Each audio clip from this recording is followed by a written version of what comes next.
भारत के कितने प्रतिशत क्षेत्रफल पर पर्वत का विस्तार है? 10 पॉइंट। पहाड़ का विस्तार 18 पॉइंट। पठार का विस्तार 27 पॉइंट। मैदान का विस्तार आए? आज तो अभी बताए हैं, नोट में देख करके बोल रहे हैं। यही बात 4 दिन के बाद पूछेंगे तो कोई ने जवाब दीजिएगा पक्का। एक बार फिर से बताइए ये बात।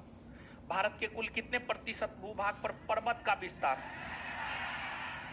पहाड़ का विस्तार, पठार का विस्तार, मैदान का विस्तार?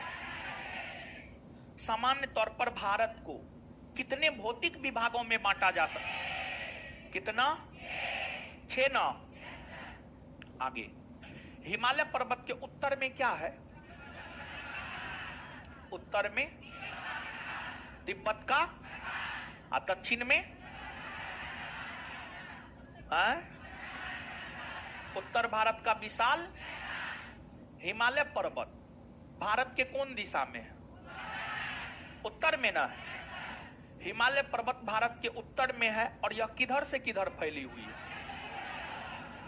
पश्चिम से पूरब में फैली हुई है। और हिमालय पर्वत भारत के किस राज्य से दक्षिण की ओर मुड़ जाती है? किस राज्य से? किस राज्य से? अरुणाचल प्रदेश। हिमालय पर्वत का विस्तार अगर देखा जाए तो हिमालय पर्वत का विस्तार जो है भारत के कौन से 2 केंद्र शासित प्रदेश में? लद्दाख और? अगर राज्यों के संदर्भ में देखा जाए तो हिमालय पर्वत का विस्तार किन किन राज्यों में?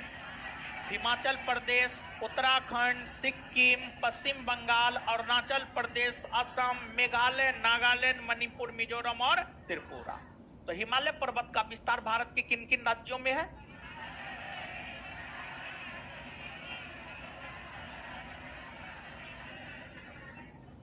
चलिए ठीक है, हिमालय पर्वत का विस्तार उत्तर प्रदेश में है, नहीं ना है? चलिए इसके बाद आगे बताइएगा कि हिमालय पर्वत जो अरुणाचल प्रदेश में दक्षिण की ओर मुड़ जाती है और 7 बहनों वाली राज्य में फैल जाती है, इसको क्या कहते हैं?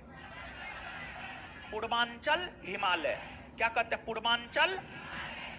प्रादेशिक आधार पर हिमालय पर्वत को कितने भागों में बांटा? भौगोलिक आधार पर?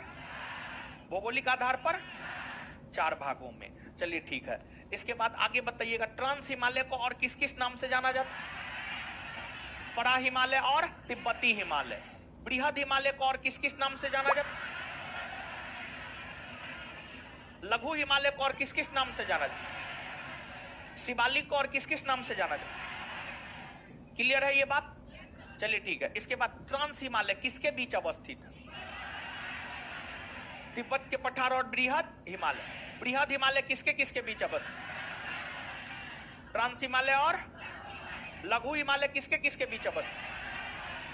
बृहद और शिवालिक। और शिवालिक किसके किसके बीच अवस्थित? लघु हिमालय और उत्तर भारत का विशाल मैदान। चलिए ठीक है, इसके बाद आगे बताइएगा कि ट्रांस हिमालय के अंतर्गत, ट्रांस हिमालय के अंतर्गत कौन कौन सी पर्वत श्रेणी आती है? काराकोरम, लद्दाख, जॉस्कर। क्लियर है ये बात?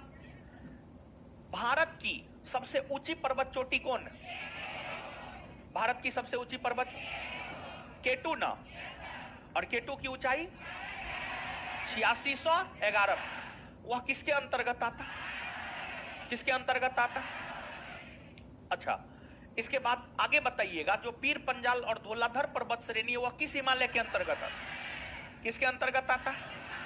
इसके बाद आगे बताइएगा कि ये जो 5 पर्वत श्रेणियां हैं, इन 5 पर्वत श्रेणियों को उत्तर से दक्षिण में सजाने के लिए अगर कहा जाए तो सबसे उत्तर में कौन है? उसके दक्षिण में, उसके दक्षिण में, उसके दक्षिण में, उसके दक्षिण में। क्लियर है ये बात?